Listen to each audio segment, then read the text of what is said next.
Well, Gallant's been on thin ice for some time now. There was talk about Netanyahu firing him back prior to the Iranian missile attack, the second one on October 1st on Israel.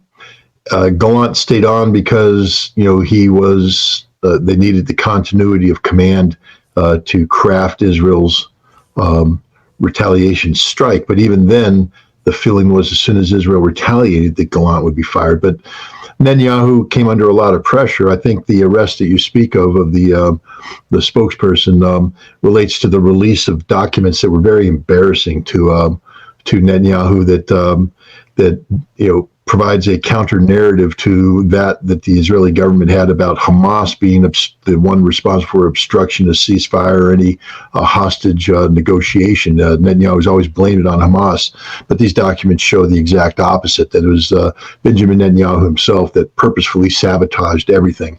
Gallant has been opposed to Netanyahu's escalation in Lebanon and potential escalation with Iran. He has spoken out condemned Netanyahu for the lack of strategic vision, how to win these wars, how to end these wars.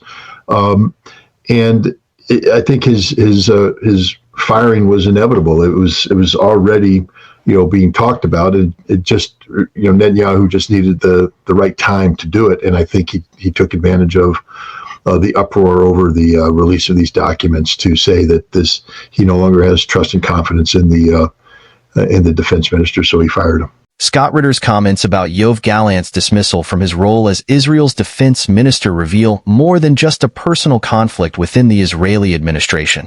The underlying story exposes a power struggle over Israel's response to regional tensions with Iran and Hezbollah, while leaked documents challenge the credibility of Prime Minister Netanyahu's stance on ceasefire negotiations with Hamas.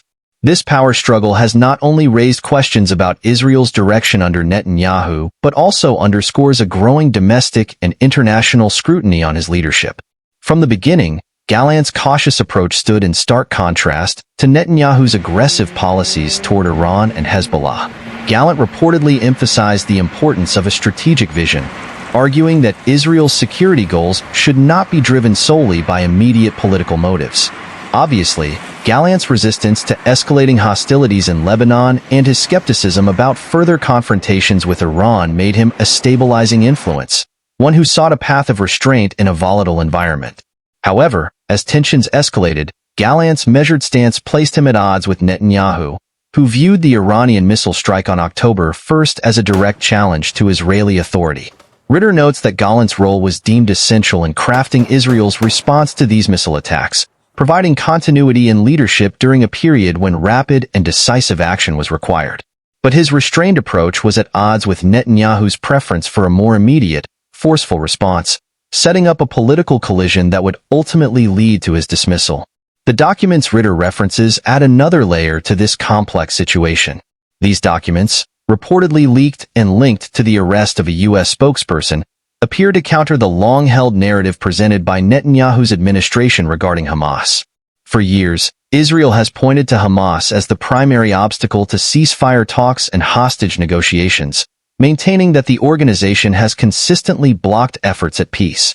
However, the leaked information suggests a different story, one that points to Netanyahu himself as a significant impediment to ceasefire efforts. By allegedly obstructing these negotiations, Netanyahu may have undermined opportunities for de-escalation. This revelation complicates the public perception of Netanyahu's leadership, as it raises questions about whether his government's actions have been driven by a desire for lasting security or by a political agenda focused on confrontation. The fallout from these leaks could extend beyond Netanyahu's domestic standing. They may also shift international perspectives on Israel's leadership, casting doubt on the credibility of its justifications for military actions against Hamas and further intensifying scrutiny on Netanyahu's decision-making. The period following Iran's missile attack on October 1st was one of heightened tension and uncertainty for Israel. Gallant's continued role as defense minister during this time was crucial to maintaining stability in Israel's military leadership. In times of crisis, particularly when an immediate response is required, continuity in leadership is vital to ensure coordinated actions across military branches. Gallant's presence in the command structure provided a stabilizing effect, allowing Israel to mount a measured response to the missile strike without compromising strategic planning.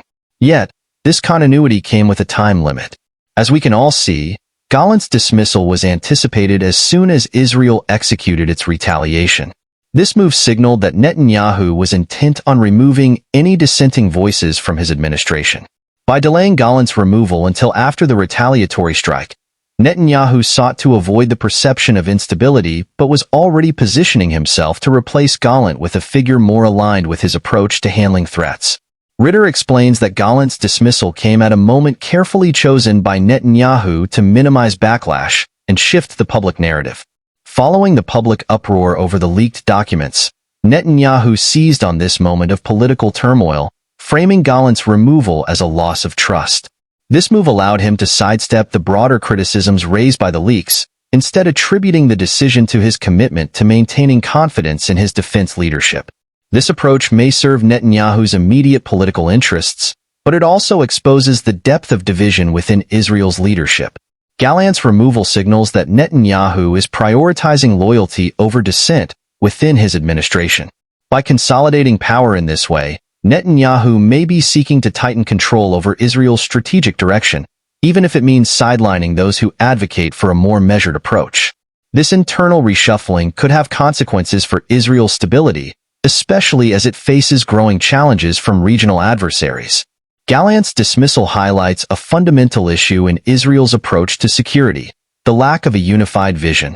In a country facing constant threats from multiple fronts, the presence of a cohesive leadership team is crucial for formulating effective strategies.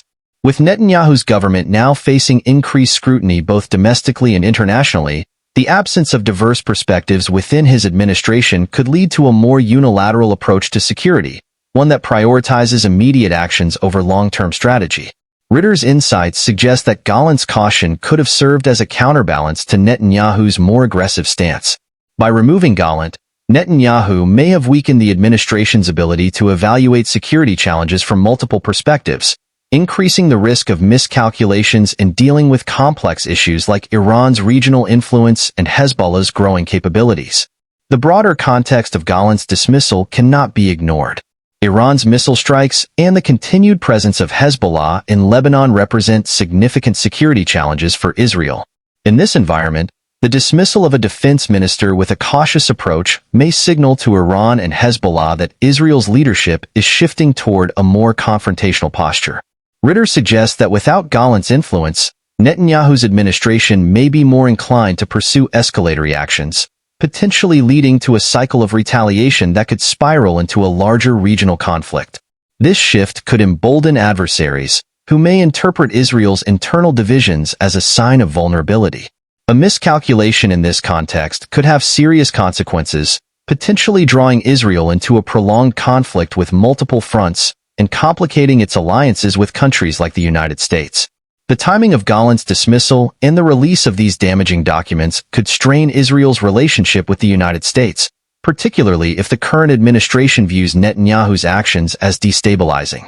As Ritter points out, the arrest of a U.S. spokesperson in connection with the leaks has introduced a sensitive diplomatic element to the situation, complicating matters further. The U.S., a longtime ally of Israel, may find itself in a challenging position as it navigates the fallout from these developments. Should the leaked documents gain more public attention, they could influence U.S. foreign policy perspectives, potentially leading to greater scrutiny of Israeli actions in the region. A shift in U.S. support or a recalibration of its relationship with Israel could have profound implications for Israel's regional security strategy. Ritter's analysis of Gallant's firing and the leaked documents suggests that Israel's leadership is at a crossroads. As Netanyahu consolidates his control, he faces mounting challenges that could impact both Israel's domestic stability and its relationships with key allies. Without a unified approach to security, Israel risks making decisions driven by short-term political considerations rather than long-term strategic objectives.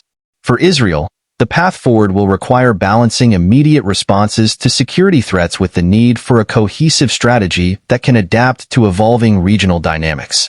As tensions with Iran and Hezbollah continue to simmer, the decisions made by Israel's leadership in the coming months will shape the country's future, potentially setting the stage for either renewed conflict or cautious diplomacy. The removal of a voice like Gallant's may create an environment where unilateral decisions prevail, but the long-term implications of this shift remain to be seen. According to Scott Ritter, Gallant has been on thin ice for some time. There was talk of Netanyahu firing him even before the Iranian missile attack on October 1st on Israel. Gallant remained in his position because they needed continuity in command to coordinate Israel's retaliatory strike. Still, it was expected that he would be dismissed once Israel had responded. However, Netanyahu faced significant pressure to keep him on. The arrest of the U.S. spokesperson, as you mentioned, is likely related to the release of documents that were highly embarrassing for Netanyahu. These documents countered the Israeli government's narrative by showing that Netanyahu, not Hamas, was responsible for obstructing ceasefires and hostage negotiations. Netanyahu has consistently blamed Hamas for these delays, but the documents indicate it was Netanyahu who deliberately sabotaged those efforts. Gallant has been openly opposed to Netanyahu's escalations in Lebanon and potential conflicts with Iran. He has condemned Netanyahu for his lack of strategic vision on how to win or conclude these wars. Gallant's dismissal was anticipated for some time, and Netanyahu seems to have seized the moment following public outrage over the document releases to justify Gallant's termination. Thanks for watching.